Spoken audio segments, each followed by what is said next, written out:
ഹരി ഓം. ശ്രീമന്നാരായണീയം ദശകം 8 ശ്ലോകം 8.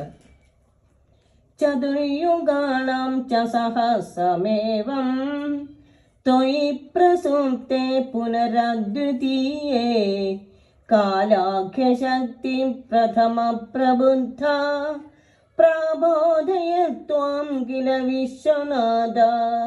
ശ്രീഹരേ നമഃ. ഹേ വിശ്വനാഥ, ഐ അദ്വിതീയേ, ഹേ സർവേശ്വര നിന്തിരുവടി കേവലനായി, ചതുയുഗാണാം സഹസ്രം 1000 ചതുയുഗങ്ങൾ മുഴുവനും, ഏവം പ്രസുപ്തേ ഇപ്രകാരം യോഗേന്ദ്രിയിലാണ്ടപ്പോൾ, പുനഃ കാലാഗ്യശക്തി പ്രഥമ പ്രബുദ്ധാത്വാം അനന്തരം കാലാഗ്യശക്തി ആദ്യം ഉണർന്ന് അവിടുത്തെ ഉണർത്തുകയും ചെയ്തുവല്ലോ. പ്രാബോധേ ചകില അവിടുത്തെ ഉണർത്തുകയും ചെയ്തുവല്ലോ. കാലശക്തിയും ഭഗവാൻ ലയിച്ചു. പ്രളയകാലം മുഴുവൻ ഉറങ്ങുകയായിരുന്നു. ഭഗവാൻ ആജ്ഞ അനുസരിച്ചൊരു ദാസിയെപ്പോലെ കാലം മുൻപുണർന്നു പ്രഭുവിനെ ഉണർത്തുകയും ചെയ്യുന്നു.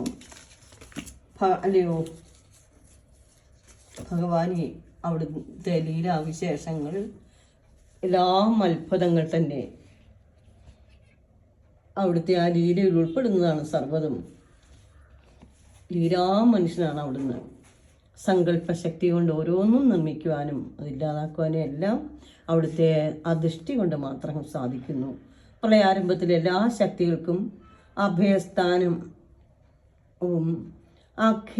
എല്ലാ ജീവജാലങ്ങൾക്കും സങ്കേതവുമായി അങ്ങ് കാലമെന്നു പേരായ ശക്തിയോട് പ്രളയാവസാനത്തിൽ തന്നെ ഉണർത്തണമെന്ന് കൽപ്പിച്ചുകൊണ്ട് അനന്തനാകുന്ന മെത്തമേൽ ശയിച്ചു. പിന്നീട് ഇങ്ങനെ ഏകനായ അങ്ങ് 1000 ചതുയുഗങ്ങൾ ഉറങ്ങിയതിന് ശേഷം, ഹേ അഖില അണ്ട നായക, കാലം എന്ന ശക്തി ആദ്യം ഉണരുകയും അങ്ങയെ ഉണർത്തുകയും ചെയ്തു. അത്രേ. സർവം ശ്രീകൃഷ്ണ അർപ്പണമസ്തു. ഹരി.